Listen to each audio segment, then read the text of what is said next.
Laging malakas yung ano. Amen. Isang pinagpalang umaga po sa bawat isa. Handa na po ba tayo mag-aral ng salita ng Diyos? Amen.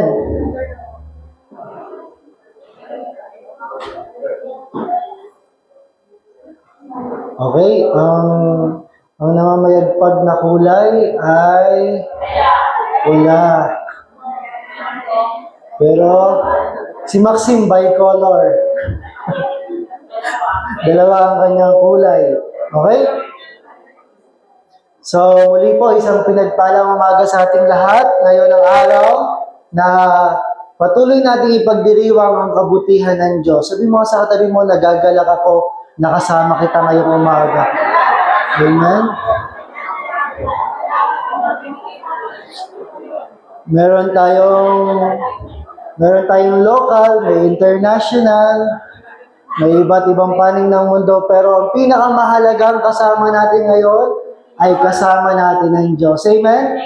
Kaya ngayong araw na to, tayo ay ready natin yung puso natin sapagkat may gagawin ng Diyos. Amen? So Lord, patuloy ka pong manguna sa umaga na to. Patuloy mo kaming pangunahan. Patuloy mo po kaming samahan, gabayan sa bawat sandali, Panginoon.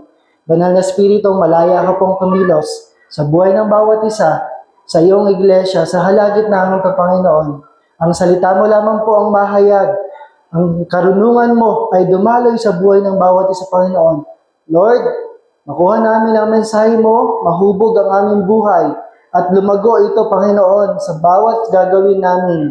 Mai-apply namin ang nais mong gawin namin, at lumakad kami ng may buong kagalakang nagmumula sa iyo, Panginoon. Kaya salamat po sa umaga na to dahil tuloy-tuloy ang pagpapala mo, tuloy-tuloy ang biyaya mo, at tuloy-tuloy ang presensya mo sa aming Panginoon. Thank you, Lord, for this wonderful day. In Jesus' name, amen and amen. Amen. So, sino ba dito ang may napamaskuhan pa? Kahit malaki na may natatanggap pa rin aguinaldo. Amen? Lahat tayo meron. Amen? Lahat tayo. Kasi araw-araw, biyaya ng Diyos. Yung gumising ka lang, biyaya na ng Diyos yan, di ba? Tapos nakita mo pa yung asawa mong napakaganda, biyaya ng Diyos yan. Hindi yung makita mo lang, nagreklamo ka na agad. Pagmulat mo, di ba yung anak mo, alam, ang tindi ng pagkakatapik mo, Kuya Gandhi. Alam, kinukumbinsi mo pa yung sarili mo. Yan. Ang pamilya ay isa sa napakagandang biyaya ng Diyos sa atin. Amen? Kaya napakadami nating dahilan para magalak sa umaga na ito. So, sa ating pong pag-aaral ng salita ng Diyos, sa ating tema, ay nandun tayo sa Share Jesus na kung saan, para sa huling linggo ng taong to, nandun tayo magtatapos sa letter E, na kung saan dito natin pinakita ng Diyos kung gaano siya kabuti. Amen? Alam niyo po ba na ang share ay hindi lang sa social media ginagawa. Pag-share, di ba? Yung pag nag-click ka ng share, kanina umaga may shinare akong kanta. Ang sabi doon, Lord, wala akong maibigay na karapat-dapat sa isang hari. Ang kaya ko lang ibigay ang puso ko na umaawit ng hallelujah. Gratitude. Kaya, ang buhay pala natin, whether we like it or not, whether we know it or not, sinashare natin yung buhay natin sa napakaraming tao, sa mga tao na nakapaligid sa atin. Amen? Ayaw mo natin o hindi, may binabahagi tayo sa kanila. At kung anong pinapakita natin, ito yung binabahagi natin sa kanila. Kaya, paano ka ba nakikilala ng mga taong nakapaligid sa'yo? Nakikilala ba nila yung pagka-Kristiyano mo? O nakikilala nila yung pagiging speaker mo? Ano yung pagiging speaker?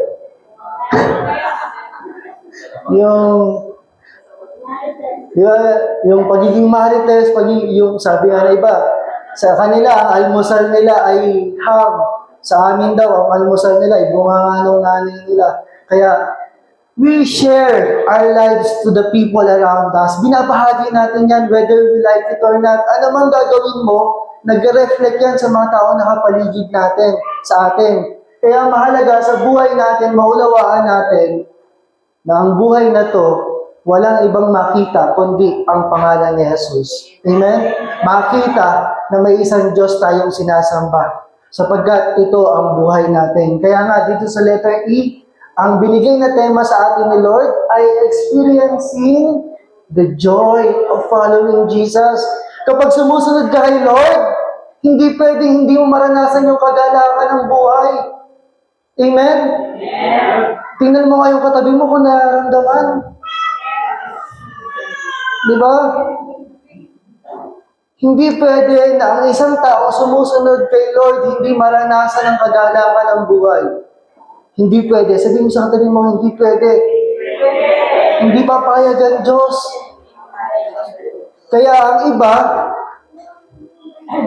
pag napuno ng kung ano-anong bagay sa mundo at lumayo sa Panginoon, hindi nila matatagpuan ang tunay na kagalakan ng buhay. Pero yung mga nananatiling sumunod kay Lord, ano man yung daanan along the way, meron ka pa rin joy sa puso mo. Amen? Hindi papayag ang Diyos. Kaya sa buong 2024, gustong i-culminate ni Lord na ang buhay mo ay joy para sa Kanya. Ang buhay mo ay joy sa mga tao na kapaligid sa iyo. Amen? Na ang buhay na to ay joy. Punong-puno ng joy. Amen? Lalo na yung mag-asawa, dalawang joy ang binigay sa kanila. Ha? Nabalitaan ko, kulang pa. Bakit? Ang dami kasi nagmamain. Kapaluwal pa, kulang pa.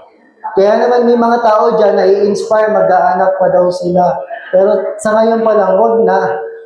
Okay? So, experiencing the joy of following Jesus. So, ano yung pinag-aralan natin sa buong buwan ng December? Di ba nung una, pinakita sa atin, tinuro sa atin, na ang joy ni Jesus ay gustong-gusto niyang i-share sa atin. Ibig sabihin, ang joy kay Lord lang ang matatagpuan. Marami kang pwedeng subukan sa mundo na to. Marami kang pwedeng subukan sa buhay na to. Pero pag sinubukan mo si Lord, sigurado, dito mo lang mararanasan yung tunay na kagalakan. Amen? Sapagkat sa Kanya to nagmumula. At dito, pinakita din sa atin na may mga dadaanan tayo, mga trials. Pero sa pagdaan natin yon, mararanasan pa rin natin yung kagalakan na nagmumula kay Lord. Amen? Hindi yung may mga kaibigan ka, pag panahon ng saya, kasama mo sila. Pero pag panahon ng problema, wala ka nang makita. Pero si Lord, sasamahan ka niya anuman ang panahon ng buhay mo. Amen? Lalo na sa panahon ng pagsubok. At nakita natin na merong kagalakan, merong 5 S's, 5 S sa paglilingkod sa Panginoon. Na ang buhay na naglilingkod kay Lord, kagabi ba yun? Nang isang gabi, magkakwentuhan kami ni Pastor Maura, pero ang dami ang sitwasyon sa Paris, pero sabi nga niya, hindi siya magpapastress. Bakit? Si Lord ang bahala sa kanila. Iyon yung mga taga-lingkod ng Diyos na kahit anumang sitwasyon na nakakarapin mo, may kagalakan pa rin. Bakit? Hindi tayo naglilingkod para sa tao. Hindi ka nandito para sa tao. Nandito ka para kay Lord. Amen? At ang panghuli, experiencing the joy of Christmas. Diba? Napakasarap ng Pasko kapag kasama mo si Lord. Sabi nga nila, be sensitive daw. Hindi lahat ng Christmas ay merry para sa lahat. Sabi nila, maging sensitive sa pagbati ng Merry Christmas kasi hindi daw lahat merry. May mga tao na namatayan, may mga tao na may dinadaanan ganun. Pero lagi natin tandaan, kapag si Lord ang sentro ng buhay mo, kahit anumang sitwasyon, makikita mo yung kagalakan ng ginawa ng Diyos para sa atin. Amen? Siya yung napakalaking regalo na tinanggap natin ng Pasko. Hindi ikaw. Amen? Si Jesus ang pinakamagandang regalo sa buhay mo. Amen? So, ngayon, ang mensahe ni Lord ay kukuhanin po natin sa aklat na sinulat ni Pablo sa Philippians 4:4. Ang sabi diyan sa NLT, always be full of joy in the Lord. Lagi yung tandaan nyo na, full of joy, ang fullness of joy ay nasa Panginoon lamang. Wala sa kahit anumang bagay. At inulit pa niya, I say it again, rejoice. Sa Tagalog, anong sabi? Magalak kayong lagi sa Panginoon. Inuulit ko, magalak kayo. Amen? Ang buhay na to ay parang isang baso na nauubos whether you like it or not. At yung joy na nagmumula kay Lord, ito, binubuhos niya palagi sa buhay natin. Nababawasan yon. May mga sitwasyon darating sa buhay natin, pero nababawasan man yon. Pagdating kay Lord, pinupuno niya yon sa presensya niya. Amen? Kaya ang fullness of joy, ang pagkakaroon ng galak sa bawat sandali, ay matatagpuan lamang natin sa Lord. Kaya nga minsan, naranasan na ba natin yung parang pagod ka na, parang di mo na alam gagawin? Kasi nagkakaroon ng low batt, hindi na charge. Kaya kailangan lagi tayong full of joy in the Lord. Kaya nga, ang pag-aaralan natin sa umaga po na to ay experiencing the sustaining joy. Nararanasan ng pananatili ng kagalakan. Ang kagalakan lagi nandyan para sa atin. Ang kagalakan, pinupuno tayo ng Panginoon. Pero eventually, ang daming dumarating sa buhay na to. Ang daming distraction sa mundo. Ang daming dahilan para malungkot ka. Amen? Kung dahilan at dahilan lang din, maraming dahilan para malungkot ka. Pero pag nakilala mo si Lord pala, mas maraming dahilan para maging masaya. Amen? Yung katabi mo lang, kagalakan yan. Amen? Kaya sabi mo, huwag ka nang mai-stress. Be joyful always. Amen? Okay, pagkakataon nyo na to para masabi ang mga gusto nyo sabihin. Okay? So, kaya nga ang sabi ng 1 Thessalonians, gusto kong maunawaan natin to. 1 Thessalonians 5:16-18. Ang sabi sa NLT, always be joyful. Hindi namimili, always. Never stop praying, magkakapatid to. Be thankful in all circumstances. Bakit kailangan nating magawa to? Bakit? Kasi sabi diyan, for this is God's will for you who belong to Christ Jesus. Ang sabi po sa Tagalog, magdala kayong lagi, palagi kayong manalangin at magpasalamat kayo sa Diyos sa lahat ng pagkakataon, sapagkat ito ang kalooban ng Diyos para sa atin. Ito yung gusto ni Lord, ito yung nais niya. Kaya nga sa mga kabataan, kapag may mga nagsusulok, yung naglulungkot-lungkotan, kinakausap namin kasi hindi yung kalooban ng Diyos para sa kanila. Sa kabataan lang ba may ganun? Diba? Minsan naranasan natin na parang pasan natin yung daigdig, walang nagmamahal sa atin. Diba yung parang lagi na lang ako. Hindi kapatid. Nais ng Diyos magalak ka sa buhay mo. Iyan yung kalooban ng Diyos. Amen? Iyan yung gusto ni Lord para sa'yo. At ulitin lang natin, ang joy, ang isa sa pinakamabisang paraan para mahikayat mo yung mga mahal mo sa buhay, madala sa Panginoon. Ulit ko, ang joy, ang isa sa pinakamabisang paraan para mahikayat mo yung mga mahal mo sa buhay na madala sa Panginoon. Sinong gusto mong kasama? Si Jessie? Yung masayahin o yung magagalitin? Ay, doon na po ako sa magagalitin. Gusto ko lang mag-trip. Gusto ko lang pahirapay buhay ko. Hindi. Mas pipiliin mong samahan yung mga masayahin. Kaya nga ako, minsan, umatake pagiging malungkutin, loner, mapag-isa. Pero sabi ni Lord, hindi. We need to produce the fruit of the Lord in our lives. Amen?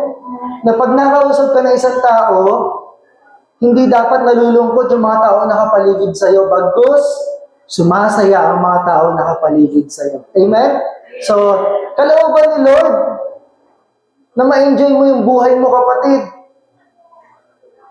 Kalooban ni Lord na magkaroon ka ng kagalakan. Kalooban ni Lord, gusto ni Lord na ang buhay mo ay laging may galak sa tuwina. Amen? So, paano ba tayo magkakaroon ng sustaining joy? Kasi minsan, sa buhay natin, may mga pagkakataon. May mga pagkakataon po na pinapayagan natin ang devil na nakawan tayo ng joy. May mga pagkakataon na hinahayaan natin na tayo ay magkulang sa kagalakan ng Panginoon. May mga pagkakataon na hinahayaan natin na mawala tayo sa presensya ng Diyos. Kaya nga we need to be always be joyful. Kaya po pag-aralan natin, how do we sustain the joy in the Lord? Paano natin mapapanatili ang kagalakan sa Panginoon? So katulad po ng battery, ang buhay natin nalolobat. Masasagad. Pero ang masarap lang, pag na-kay Lord ka, madaling mag-charge. May mga charger na fast charger. May mga charger naman na normal lang. At may mga charger na pag nag-charge ka, nababawasan pa yun. Mga peke yun. Okay? Sa buhay natin ganun din. Kapag kay Lord, fast charger yan. Pero kapag binigay mo yung buhay mo sa mundo, akala mo na charge ka, halimbawa, may problema ka, sumama ka sa mga kaibigan mo, akala mo na charge ka, pero hindi mo alam, nababawasan, nade-drain ka lang. Bakit? Anumang layo kay Lord, walang karagdagan ng kagalakan. Amen? So, how do we sustain? Paano ba mapapanatili yung galak mo sa buhay? Amen? So, una, number 1, isa sa pinakamahalaga sa buhay na to, para ang buhay natin ay laging may kagalakan sa tuwina, yung umaga mo pa lang, ang sarap ng gising mo pag meron kang kagalakan. Meron naman dito, pag gising pa lang, nasa 100 degrees Celsius na agad ang ulo. Napakainit, kumukulo na. So, paano ba natin masusustain yan? Binigyan tayo ng 5 pointers ng Panginoon sa umaga na to. Number 1, unang bagay, para mapanatili mo yung kagalakan mo sa buhay mo, sa pamilya mo, number 1 is be constant in prayer. Manalangin ng walang pati. Be constant in prayer. Ang tao na madalas manalangin, kahit anumang harapin niya sa buhay, hindi basta-basta bumibigay. Sabi nga, kung sino ang madalas mong kausap, nagiging ganun ka rin. Pag ang isang tao mahilig sa motor, tapos may motor ka, kapag yun ang lagi mong kausap, eventually, magiging mahilig ka na rin sa motor. Kung simple lang yung motor mo dati, pag nasama ka sa grupo ng mga mahilig sa motor, syempre, eventually magiging ganun ka rin.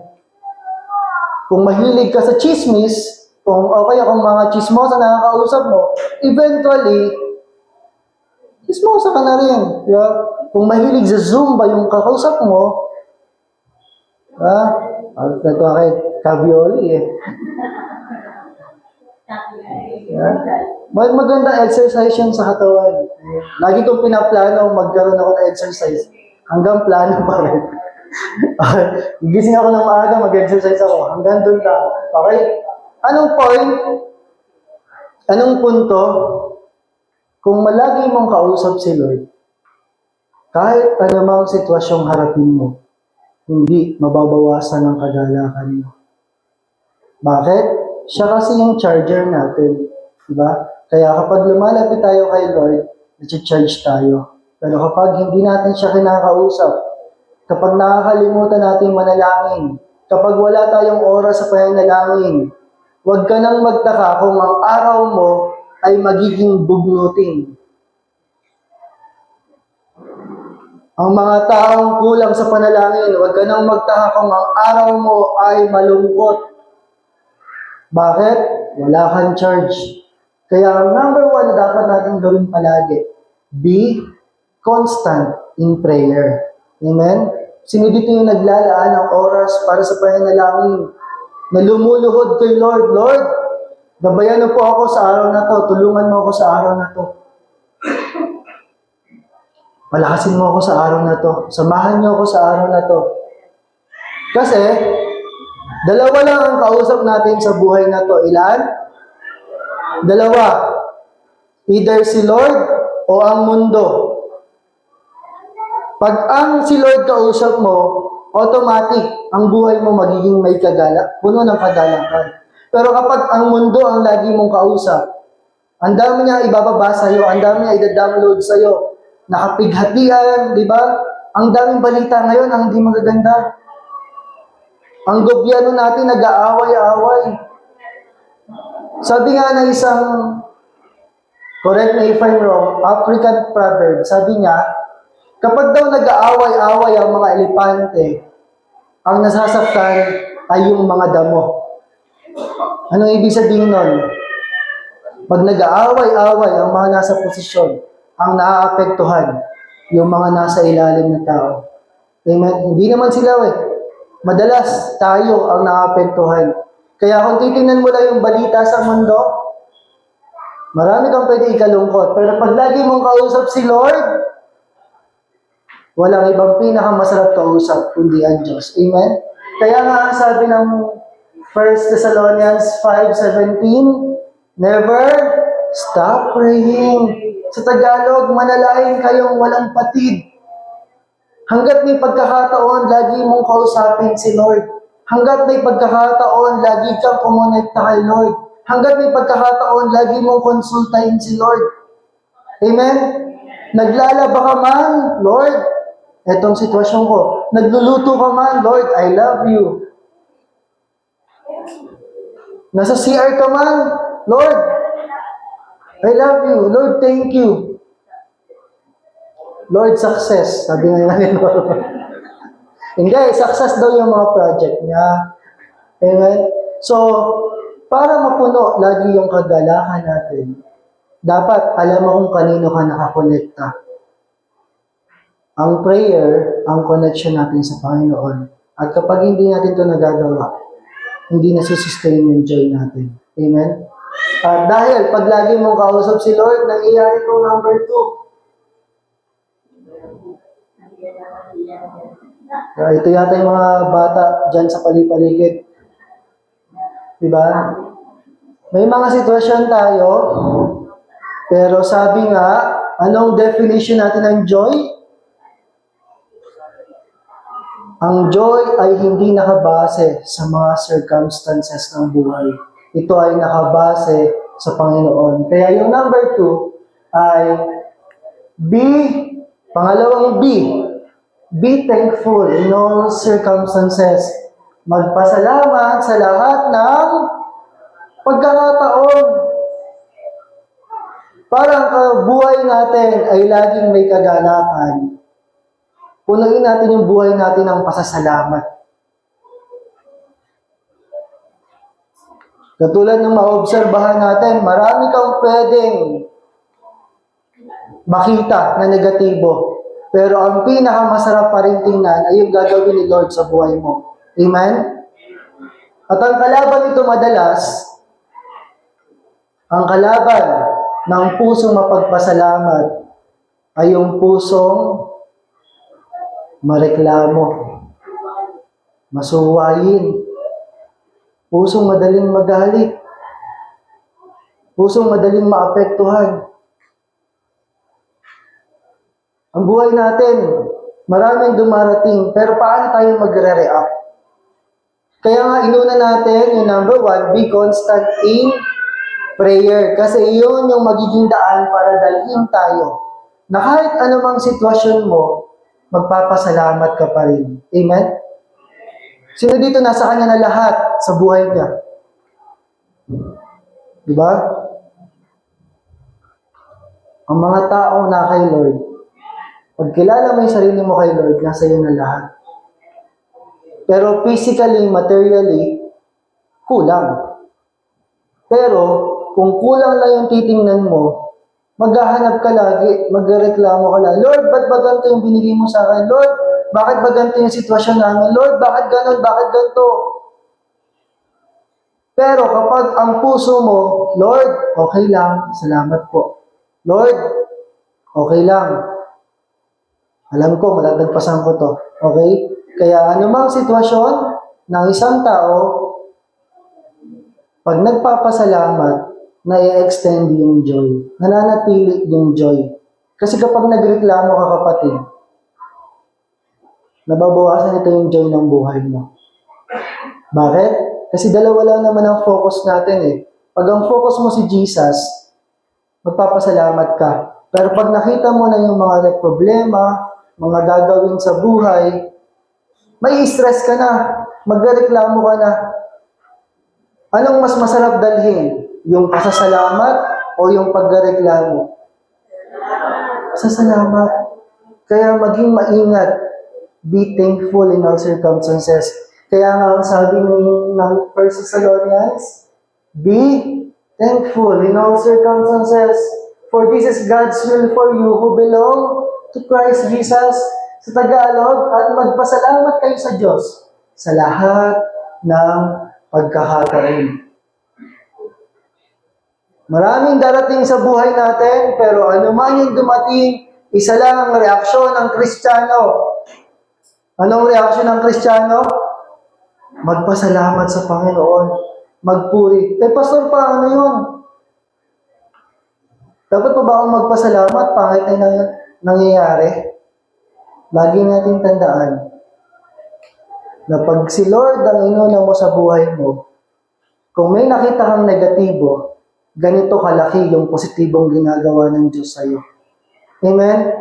Namimili ka lang kung anong titingnan, negatibo o yung napakaraming ginagawa ng Diyos sa buhay natin. Minsan kasi ang problema po natin, ito yung problema, andito na, ito yung problema. Ang ginagawa natin sa problema, ginagano natin. Hinaharap natin sa mukha natin. Parang napakalaki, amen? Parang napakalaki kasi doon ka lang nakafocus. Pero pag nakita mo, tinanggal mo yung problema at hinanap mo si Jesus, napakarami ang ginagawa sa buhay mo. Amen? Kaya be thankful in all circumstances. Kaya nga ito yung gusto ni Lord para sa atin. Ito yung kalooban ng Diyos. At syempre, pangatlo, kapag naunawaan natin na kailangan constant tayo sa prayer. Checklist nyo to Itong 2025, kailangan maging checklist nyo to araw-araw. Constant sa prayer. Be thankful in all circumstances. Babantayan ko na yung bibig ko. Babantayan ko na yung isipan ko. Babantayan ko na yung mata ko. Na laging pagpapasalamat na lang.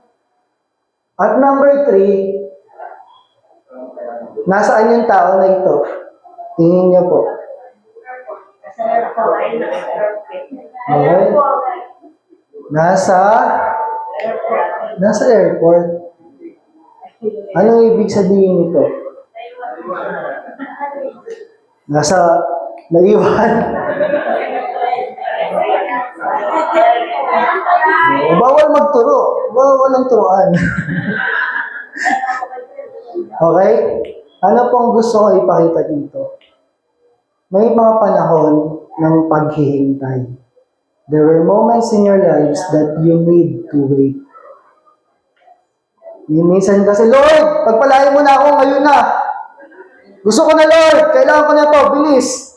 Pero nung nag-aaksaya ka, yung gumagamit ka ng kuryente, hindi mo naalala yung pambayad, pero kapag kailangan mo ng bayaran, Lord, kailangan ko ng pambayad, bilisan mo, Lord. Nakakaya sa mga kapitbahay. Diba?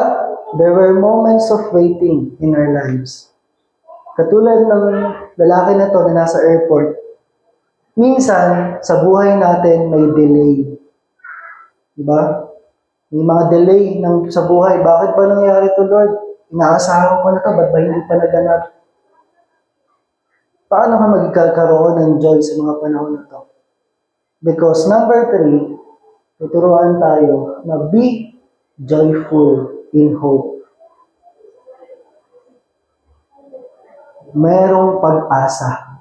Yan ang kaibahan natin sa mga mundos, sa mga tao sa labas. Ang buhay natin, pag inilagak natin sa Panginoon, si Jesus ang ating pag-asa. At sabi nga, tapat ang nangako sa atin.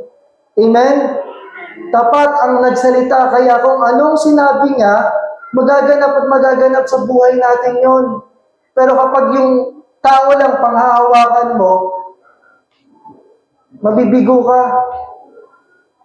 Di ba lalo na pagka panahon ng ligawan, ibibigay ko sa iyo lahat. Pagagandahin ko buhay mo. Hindi naman daw nangako ng ganun si Paul. Okay? Pag tao ang pangahawakan natin, mabibigo tayo. Pero, kapag ikaw ay na kay Lord, may sitwasyon ka man, be joyful in hope. May pag-asa, tapat ang nangako sa atin. At isang araw, ang buhay mo ng paghihintay, lilipad ka rin. Sabi mo sa katabi mo, lilipad ka rin. Ibig sabihin, yung sitwasyon mo, mababago din yan. Hindi laging gayon.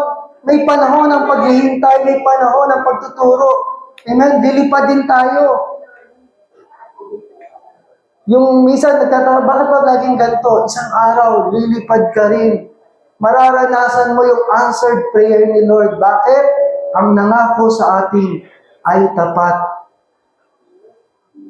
The best ang nangako sa atin. Kaya ang sabi dito, sa Romans 12:12, be joyful in hope. Amen? Patient in affliction, faithful in prayer. At sa Tagalog ang sabi, magala kayo sa pag-asa, maging matiisin sa kapigatian, matyaga sa pananalangin. Ito mga tayo mag-focus, magalak kayo sa pag-asa. Na yung pananampalataya mo, eventually, it shall come to pass. Amen? Ang pananampalataya mo, ang pinangahawakan mo, ay magaganap sa kapanahon ng Lord. May pag-asa tayo. Kaya sa panahon ng paghihintay, anong pipiliin mo?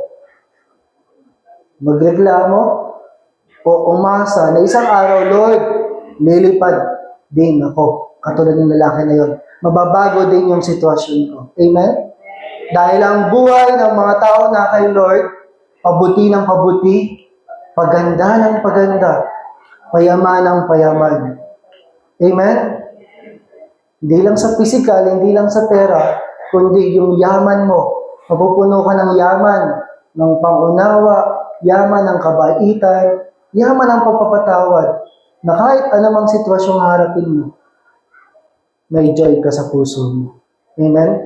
Kaya, be joyful in hope. Ulitin ko, may panahon ng paghihintay. Sanay ka bang maghintay, kapatid? Dahil natin, sa araw, lilipad din tayo. Hindi laging naghihintay.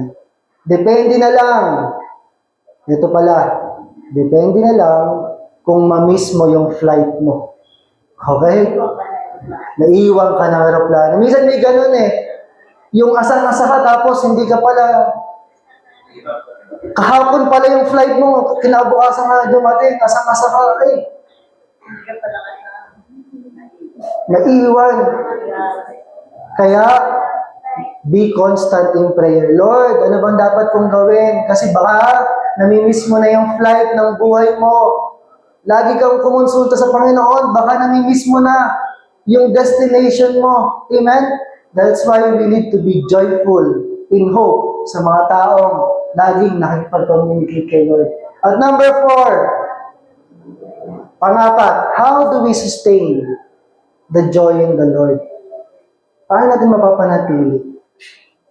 Katulad ng babaeng to, parang may sakit, di natin alam.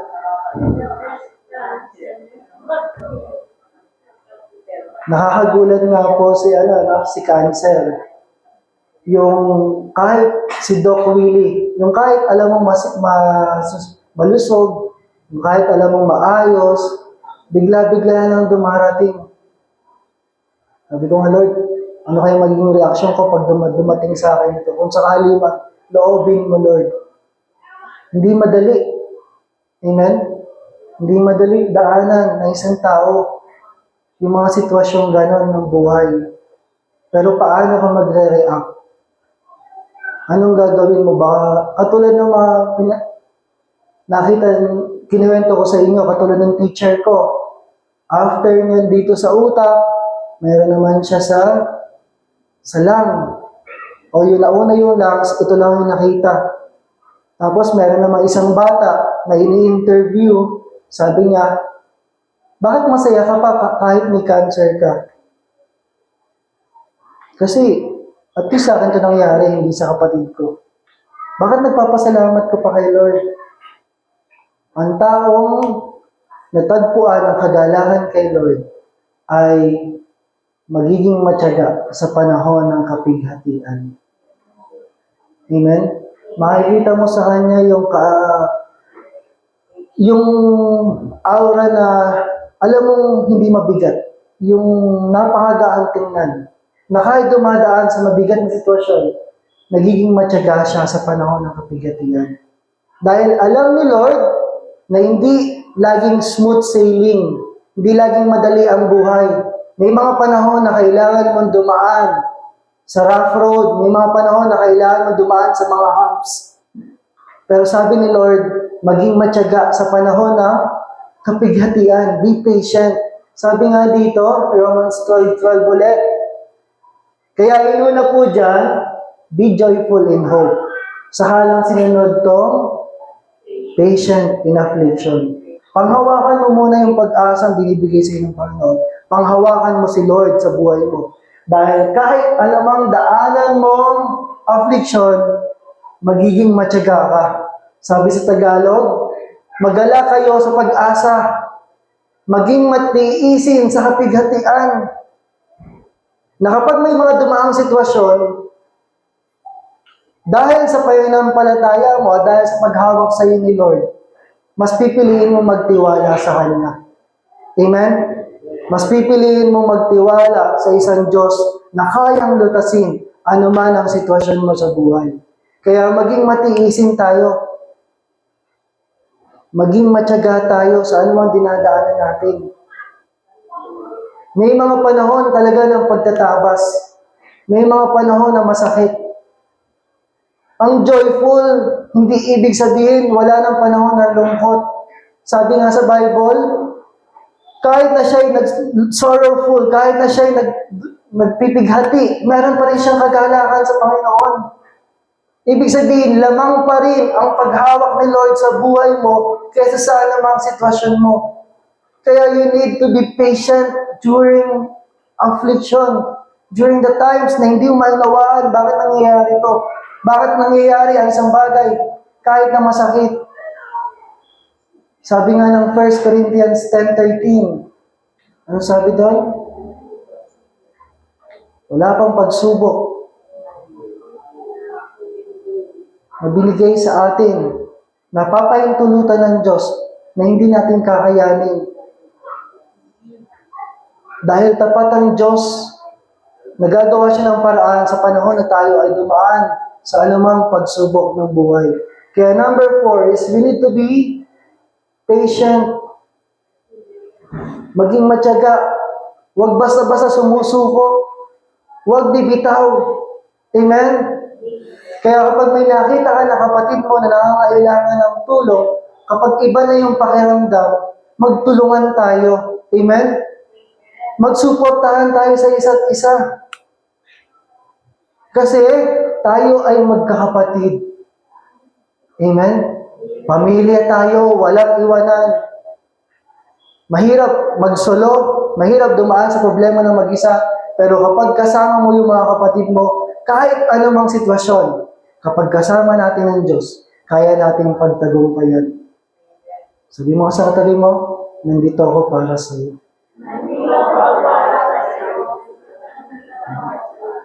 Pautang naman. Para-paraan lang pala eh.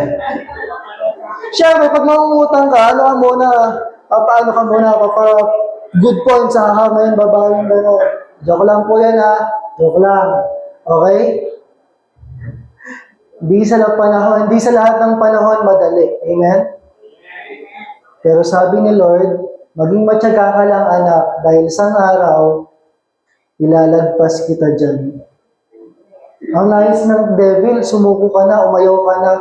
Pero ang nais ni Lord, alam mo yung tao na tinutulak yung isang tao kahit sukong-suko na? Ganon yung sitwasyon ni Lord. Pinupush ka pa rin niya. Kaya ka nandito ngayong umaga na to. Dahil may isang Diyos na nagpupush sa'yo. May isang Diyos na nagmamahal sa'yo. Anak, tuloy lang. Huwag kang bibitaw. Amen? At panghuli, dito na po ako magtatapos. Number 5 ay katulad ng nasa larawan ito. Paano natin masustain ang joy? Be a cheerful heart. Amen? Maging isang masaya ang puso. Piliin mo na maging masaya sa bawat araw. Piliin mo.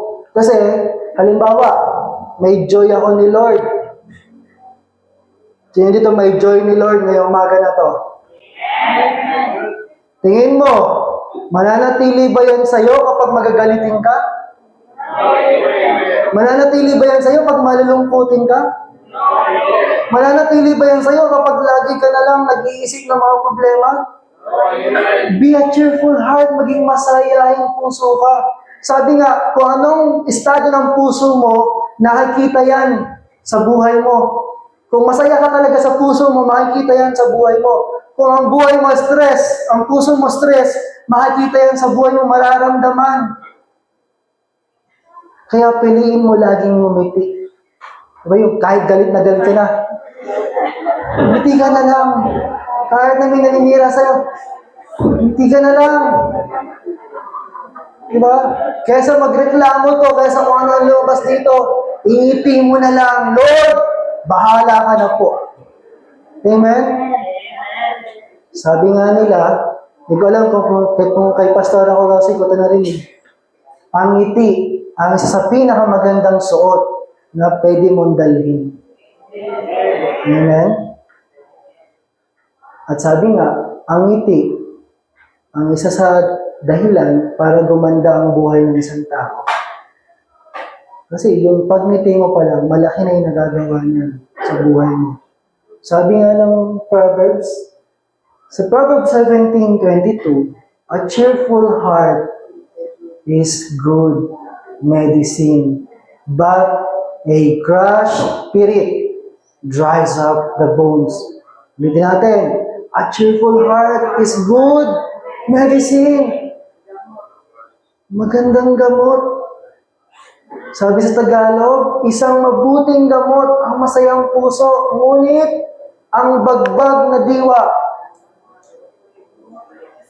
Ito yung tawag ni Yana kay Gabgab, babag. Tapos si Gabgab, nagiging ano na rin siya, babag na rin siya. Ngunit ang bagbag na diwa sa mga butoy, tumutuyo. So hindi ito yung nagme-maintenance o kaya nagba-vitamins. Di ba anong purpose ng vitamins o ng maintenance? O di ba? Vitamins pa lang daw si Nanay Norma. O di ba? Staying pretty ang kanyang motto sa buhay. Staying beautiful. Anong purpose ng medicine, ng vitamins? Para panatilihin, palakasin tayo, pagandahin yung sistema ng ating katawan. Daig ni Lord ang science. Itong bagay na to, hindi mo kailangang gumastos. Piliin mo lang maging masayang puso. Gaganda ang sistema ng katawan mo. Amen? Sabi nga ng pag-aaral, during the times of COVID, at sa mga panahon yung ibang mga cancer, sabi ng pag-aaral, madalas, ang kinakamatay ng tao, hindi yung sakit, kundi yung yung lungkot, yung stress. Iyon yung nagpapahina ng resistensya, iyon yung pumapatay, iyon yung nagiging dahilan para sumuko ang isang tao. Pero sabi nga rin ng pag-aaral, ang tao na positibo yung pananaw sa buhay, mas malaki yung tsansa niya na malagpasan yung sakit. Diba? Kaya nga tayo may mga cancer survivor, amen? Kaya meron tayong mga matatagumpay. Bakit? Pruweba na merong mga resulta kapag ikaw ay maganda yung pananaw mo sa buhay. Kaya kung sa bahay, kung dito masayahin ka, pagdating sa bahay, naiiba ka, ihawa mo na yung nasa bahay, maging masayahin ka na rin, kahit nasaan ka man. Dahil higit pa nito, yung vitamins na tinetake mo. Amen? A cheerful heart is a good medicine. Kaya piliin mo na laging dalhin ang iyong ngiti araw-araw. Amen? Paano kapag may nagpapagalit sa'yo? Ngiti pa rin. Tapos yung ibang mga nanay, kahit nakangiti, tira. Hindi, ngitian mo na lang. Amen? Ngitian mo. Cheerful heart. Amen? So, ang joy ni Lord sa taong 2024 ay mararanasan natin at mararanasan pa natin hanggang sa year 2025, 2026, 2027 hanggang tayo ay nandito sa lupa. Amen?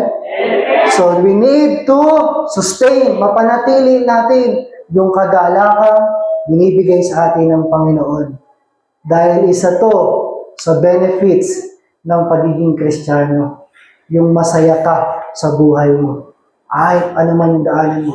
Kaya recap natin, how do we sustain the joy in the Lord? Paano natin mapapanatili ang kagalakan sa Panginoon?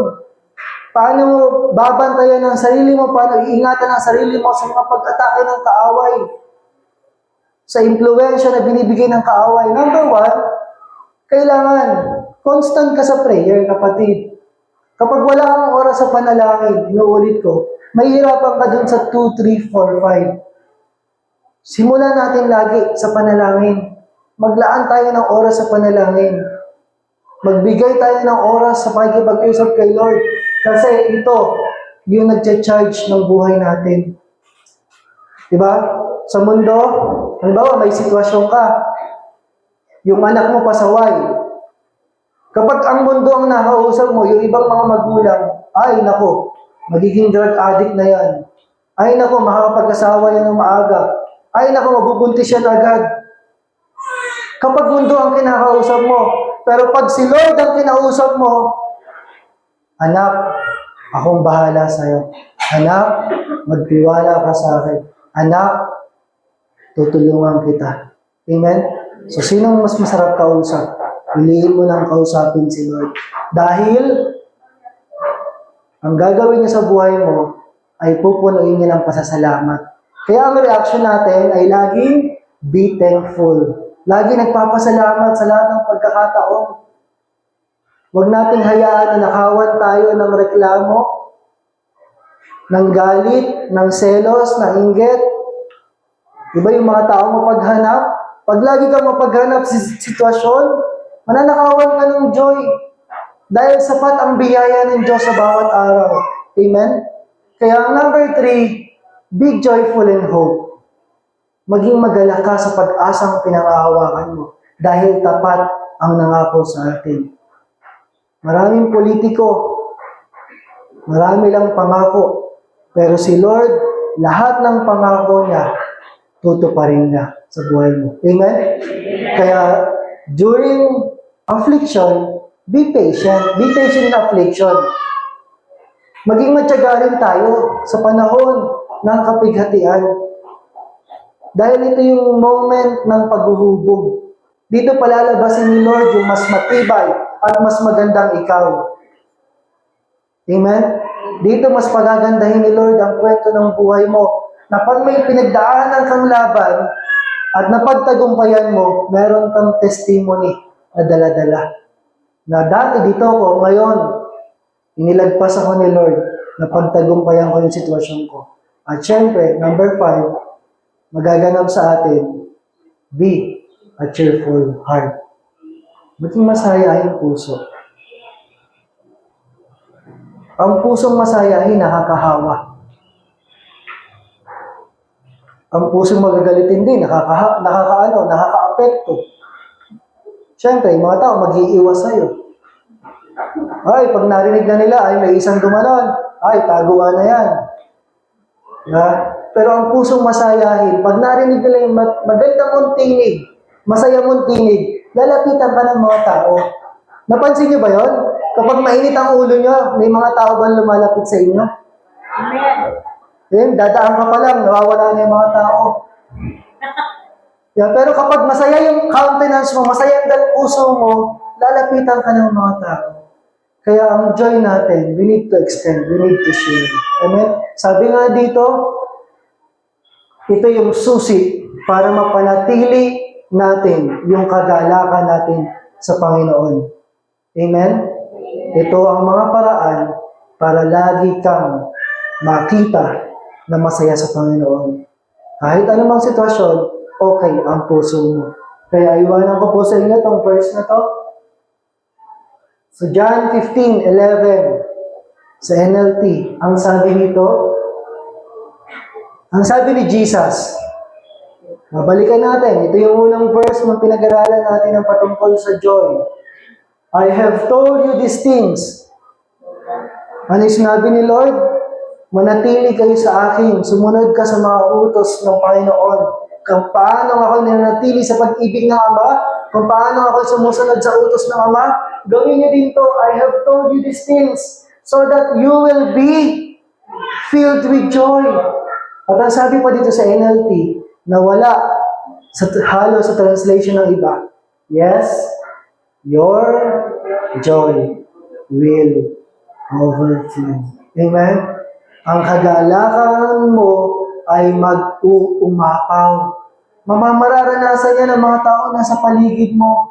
Yung layunin ng Diyos kung bakit meron tayong kagalakan. Share mo naman yung joy mo sa iba. Share mo yung natanggap mo kay Lord. Sabi nga dito, that you will be filled with joy. Pupuno. Sabi sa Tagalog, sinabi ko sa inyo ang mga bagay na ito upang mapasa inyo ang kagalakan ko. Ulitin ko po layo kay Lord. Ang buhay na to, hindi magiging masaya. Layo kay Lord, ang buhay na to, hindi magiging okay kahit kailan. Layo kay Lord, hindi makakompleto ang buhay na to. Pero, pag naranasan natin na yung buhay na to ay para kay Lord, mararanasan natin yung kagalakan niya. At sabi dito, malulubos ang ating kagalakan. Diba? There is fullness of joy. At sabi sa Revelations, isang araw, papawiin niya yung mga luha natin. Wala nang sakit, wala nang lungkot, wala nang kapighatian, dahil kasama niya tayo sa kanyang kaharian sa langit. Amen? Kaya sa buhay natin, bilang mga adults sa bahay, may responsibilidad tayo na mag-set ng joy. Ilatag natin ang joy sa mga tahanan. At ingatan ito, mapanatili natin ito, para yung tahanan natin, yung mga anak nyo, yung mga bata, maging maganda rin yung kanilang sitwasyon sa buhay. Amen? Kasi minsan, ang magulang ang nagseset ng init ng ulo. Amen? Minsan, ang magulang ang nagseset ng galit. Pero huwag kayong pumayag. Ibinigay sa atin ang responsibilidad na tayo, yung joy na nasa sa atin, ibahagi natin sa mga tao na kapaligid sa atin. Amen? Kaya, paalala, sustain your joy in the Lord. Huwag kang lumayo sa Panginoon. Amen? So, palakpakan po natin ang Diyos na buhay at lagi natin piliin na magalak palagi. Amen? So, muna po tayo sa tithes and offering. Sa Diyos po ang papuri.